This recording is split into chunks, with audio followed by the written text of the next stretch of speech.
Welcome to The Real, the real effective answers for life with your host, Tammy K, where we deal with real life, real people, and real answers for those difficult questions that many will not address. With every discussion planned, we pray that it brings insight, hope, healing, and deliverance as we keep it real so God can deal and we can heal. And I want to welcome you to part 2 of the Fear, Foolishness, and Faith episode. And last podcast, we talked about fear and it being false evidence appearing real. And how can it be real and false all in one breath? Well, it's false in the sense that it is not what God is speaking in your current or your present circumstance. And at one point, and what makes that false evidence appear real is because at one point it was real. It was rooted in a past rejection, past failed experience, past failed business adventure, perhaps a denial of a promotion. You attempted to step out on faith and start your business for the first time and it crashed or never even succeeded, never even got up off of the ground, married, divorced, numerous failed relationships, whatever that area of failure or rejection was or is for you.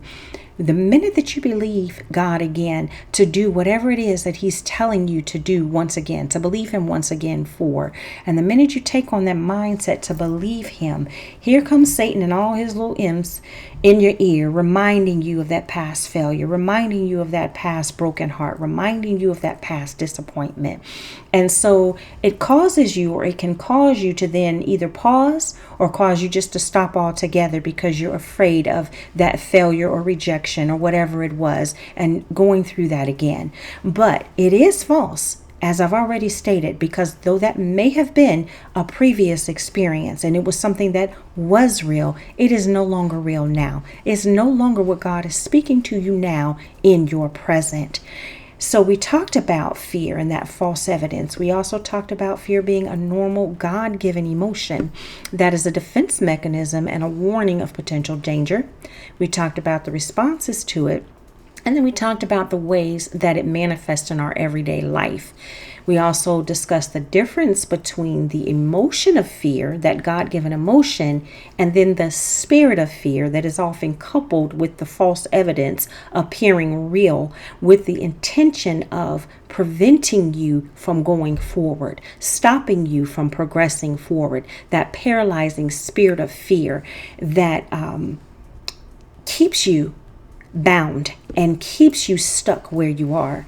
And then we also talked about ways to overcome that fear. And then additionally, we talked about how me and my balance, how that fear, faith, and foolishness are sometimes intertwined, because in fear, we lack faith and sometimes respond foolishly as a result, or sometimes in the name of faith, we ignore the God-given emotion of fear that serves as a defense mechanism. And then again, we respond foolishly. And so what do I mean by foolishness? Plain and simple, simply defined according to Webster's and the dictionary or any online definition that you would see, plain and simple foolishness is lack of good sense, common sense, wisdom, judgment, or acting irrationally. And before I, really go any further into this episode, I want to first put this little disclaimer out here that I am in no position whatsoever to judge anyone's posture of faith. Hebrews 11:6 even states that without faith, it is impossible to please God. And in fact, it is because of faith that we even acknowledge that God is, that there is even a God. And so I certainly do not want to come across as though I am saying that someone believing God for what may not make sense to me or someone else is foolishness. I want to make that very clear. There are numerous biblical and even present day occurrences that would seem completely foolish to most, but we have seen or we see the miraculous hand of God as a result of the obedience of those that were willing to follow those instructions anyway. And in fact, Isaiah, the 55th chapter and the 8th through 9th verses reads, "For my thoughts," and my being God, thoughts are not your thoughts, neither your ways my ways, declares the Lord. As the heavens are higher than the earth, so are my ways.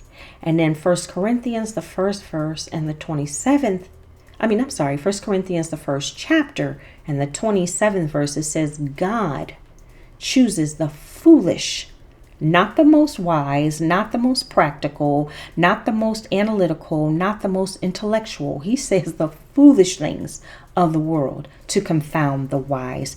And so again, I just want to make it very clear that I am not judging someone else's measure of faith. That is between them and God, and that is between them and their obedience and their level of obedience to follow the instructions of God. I just want to point out some things with regards to the areas of foolishness that we say is faith, but we might want to reconsider the source and reconsider what it is that we're saying is in fact God. There is sometimes a very fine line between faith and foolishness. And we see this when we think of Noah, when he built the ark. And all logic and reasoning, it was complete foolishness for Noah to build the ark in Genesis, the 6th chapter, when, God said he was going to flood the earth, logically with what? Back then they had never even encountered rain. They didn't even know what rain was. So for Noah to build an ark because there was a flood coming and they didn't even know what rain was, that would seem pretty foolish. And many did mock him. Moses and the parting of the Red Sea in Exodus, the 14th chapter. And, of course, to us, and possibly even in Noah's mind, at one point he may have been, okay, God, you've got Pharaoh back here chasing us, him and all of his army. And now you're bringing us to the sea to drown us, because logically there's no possible way the sea is going to part and we're going to be able to walk across the sea. Nonetheless, Moses obeyed God. We think of Abraham offering up his only son Isaac in Genesis, the 22nd chapter and the 2nd verse, or Hosea when he married Gomer, the prostitute, in Hosea, the 1st chapter, the 2nd and 3rd verses. And I'm going to go here for a second, and this is another podcast all by itself. Nonetheless, let's be real. Nowadays, unfortunately, with today's culture, both men and women treat sex like it's just nothing, like it's just something to do. And, with one person 1 minute and a couple of minutes later or a couple of months later, whatever, there was somebody else, not thinking twice about the numerous individuals that they've been with.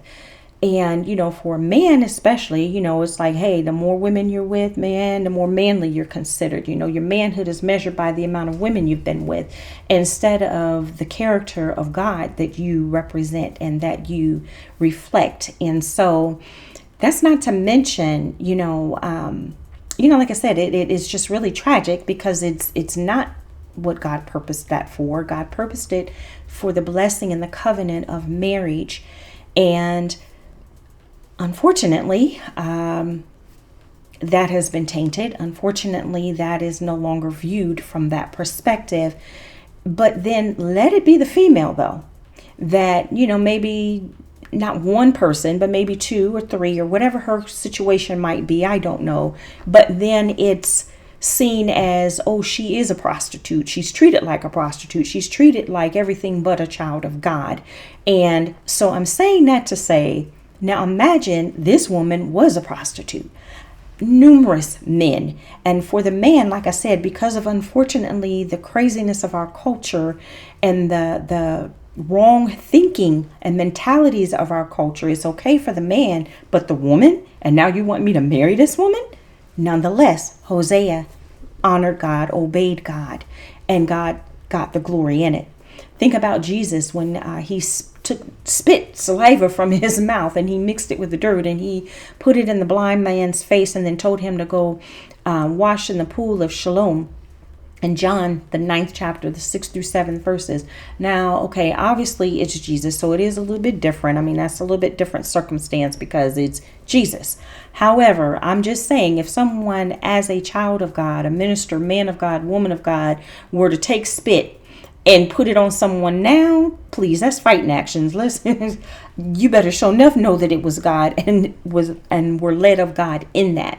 So I'm just saying, once again, that clearly we see from the Bible that there are many circumstances in which there was a very fine line between what was faith and those individuals acting in faith and God being glorified as a result of it, and what would have seemed like complete utter foolishness to us and our logical thinking.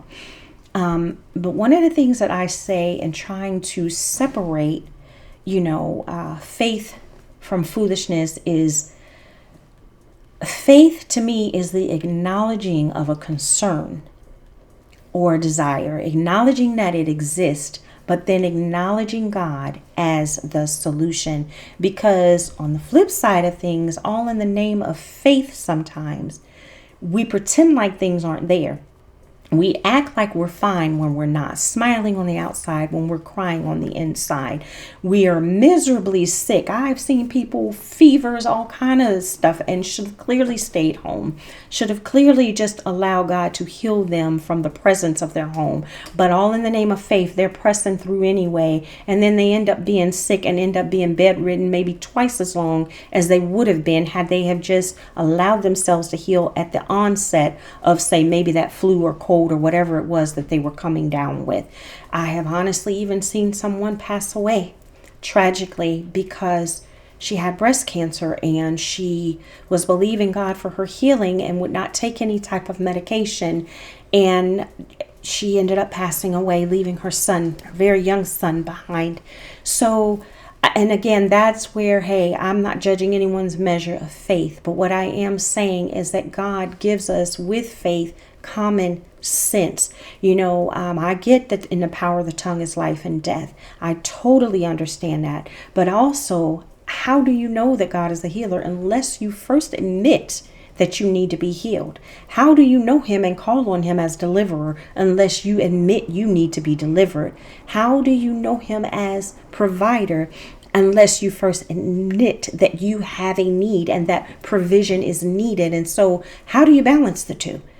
It's in the power of the tongue, but at the same time acknowledging the need. And I mean, it's really, actually, I just said it, it's that simple. It's with the power of the tongue, rightly wording what you're saying. So where, again, you're admitting the problem, but Jesus is the solution. You're not feeling well. Hey, how you doing? Well, I'm being healed. You're admitting right now you're not healed. You're not there, but you are being healed. So you are professing, or you're confessing, using the power of your tongue, that your healing is coming. Or, hey, I have COVID, or I have this, or the doctor says this is the diagnosis. However, I'm believing God for my healing. However, by faith, I am being healed. So again, you're not pretending like that problem does not exist. You are acknowledging it, but you're not staying stuck there. You're not staying stuck in the problem or claiming the problem, but you're claiming Jesus as the healer, God as the answer and the solution for whatever that problem might be. To me, foolishness, on the other side of it too, is to clearly, again, see a concern, but then in the name of faith, act as though, again, it does not exist. It's the things that we do sometimes, like believing God for a mansion or a Lamborghini and all of what we perceive to be the finer things in life, and yet we have not worked and are not working and ain't even trying to get a job. You're just sitting on your butt, sitting at home doing absolutely nothing, but you're going to name and claim it anyway, ignoring the fact that your lack of employment and not having an income exist. How about trying to claim employment first before we ask for the other things? You're believing in becoming a multimillionaire. Nothing wrong with that if that's what God has spoken to you, but you ignore the fact that you can't even budget 2 cents. Faith is believing God for these things, and if he's spoken it to you, believing him for it. But it's also applying the wisdom and the discipline to first get whatever job that you need.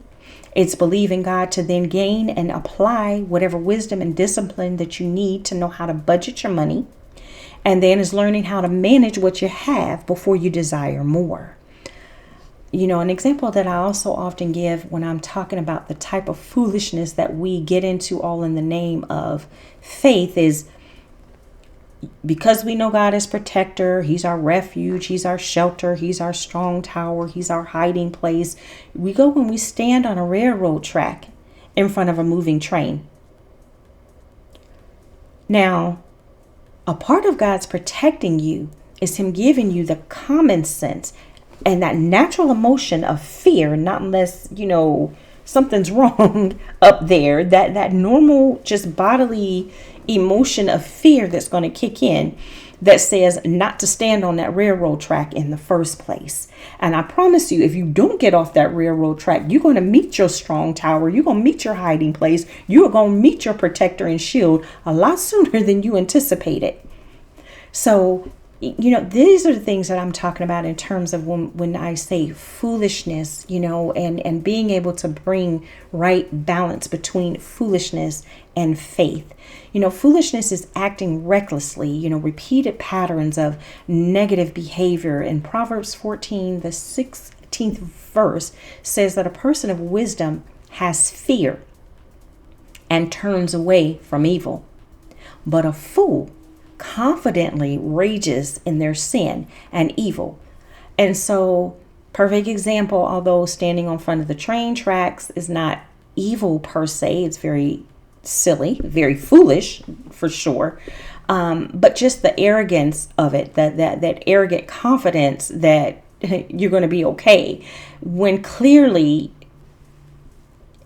that just makes no sense. It's just reckless behavior or things that we call faith when really we're jeopardizing our lives. We're putting our lives in danger, all in the name of trying to prove that we're spiritual or that we're this faith-filled person, rather than using the wisdom and the common sense that God has given us.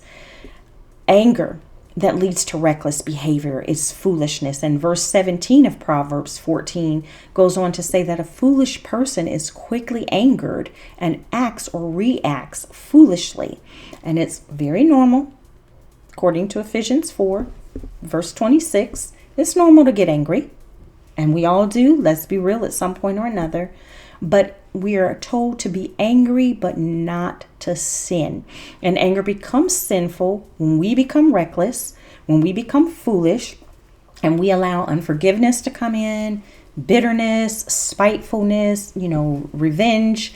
When we let those types of things come in, that's when that anger becomes sin. And we do silly stuff like, okay, we're angry about not getting a promotion on our job, or we have conflict with an employer or a coworker. And so in the heat of the moment, you quit.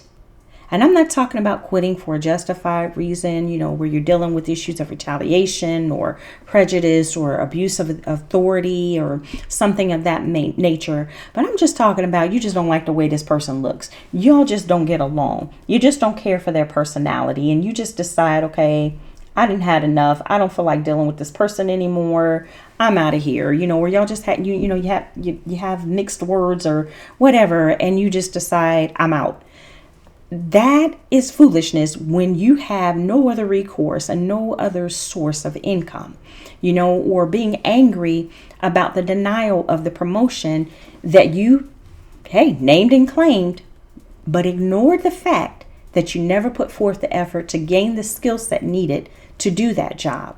Or you've been half-hearted and lackadaisical about the current position that you're in, and then you wonder why you were denied promotion to a more challenging position.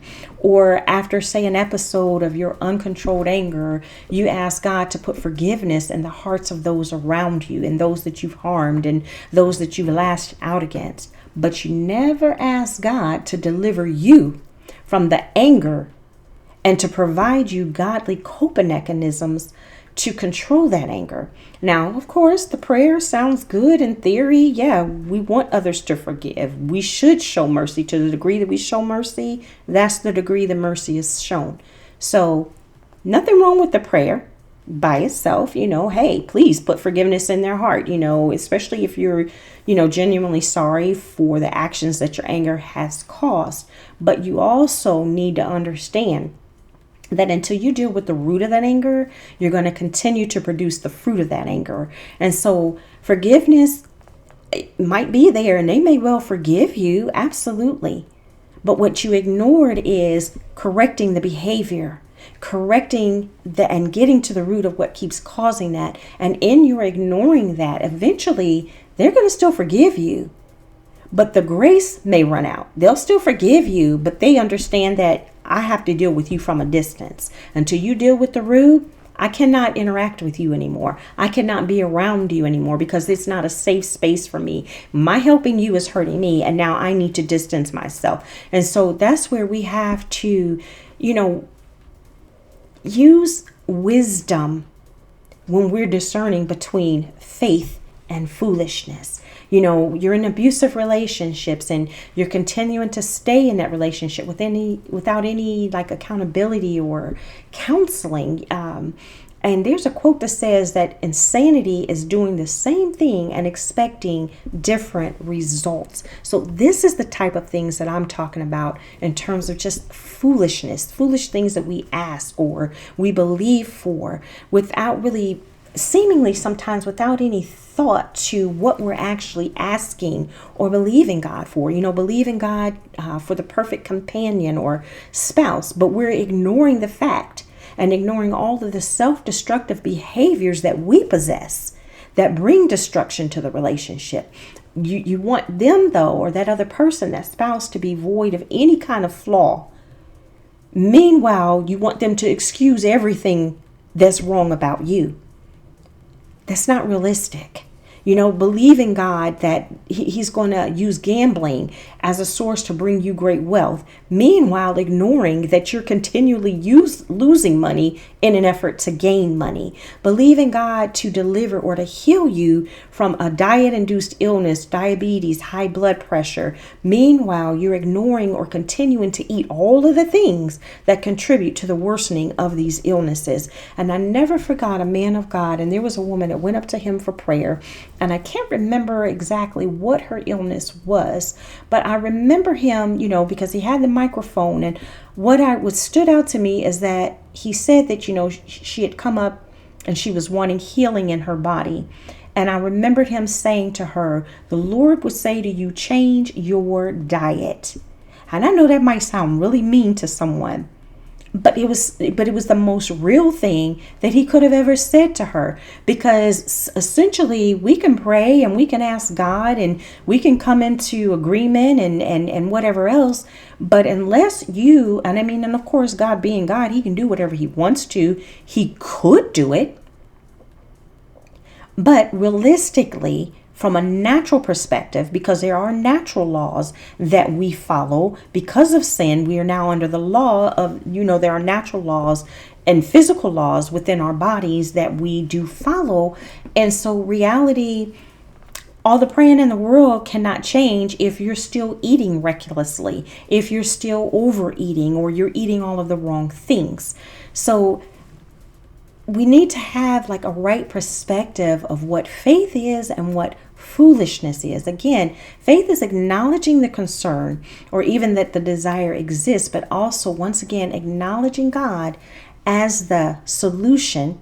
But then once you do that, it's also then applying whatever instruction, whatever wisdom, whatever strategy that God gives us to bring that healing or to bring that deliverance or desire to pass. And in James, the 2nd chapter, the 14th through the 26th verses, essentially is talking about how that faith without works is dead. And so it's doing what is required, doing the required work, because you believe God, you have faith in God for the outcome. No, you cannot work your way into salvation. You can't work your way into God's good graces.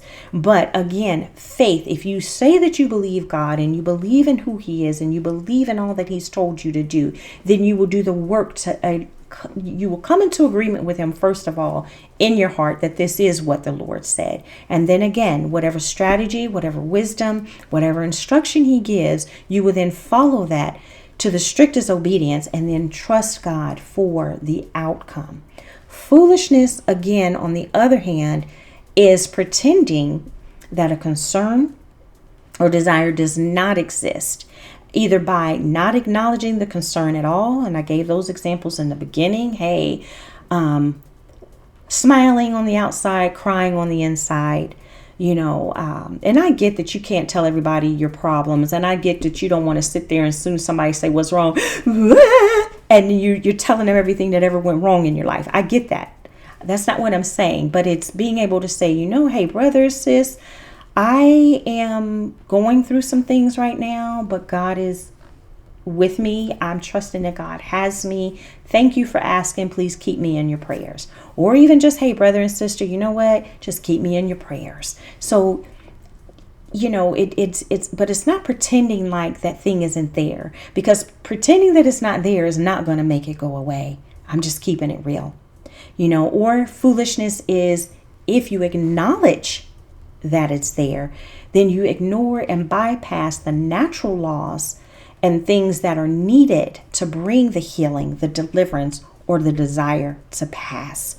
Foolishness is believing God for the outcome without doing the work required. So it's the opposite of faith. And I don't know about you, but I choose to walk in faith. And it is my prayer that you will be walking in faith with me. And I hope that you found this to be helpful.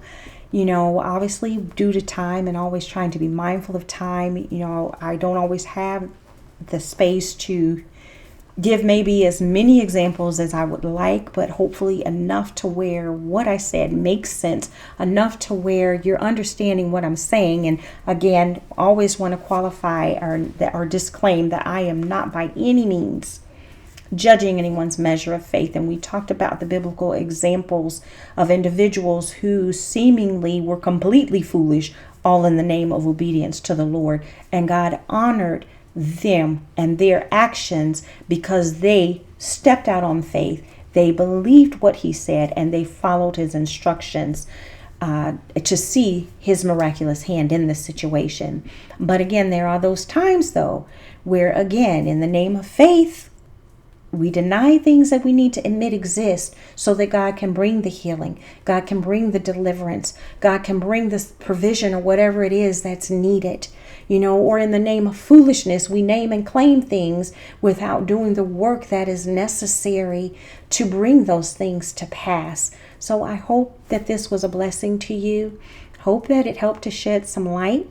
And until the next time, it is always my prayer that you keep it real, so God can deal and we can heal.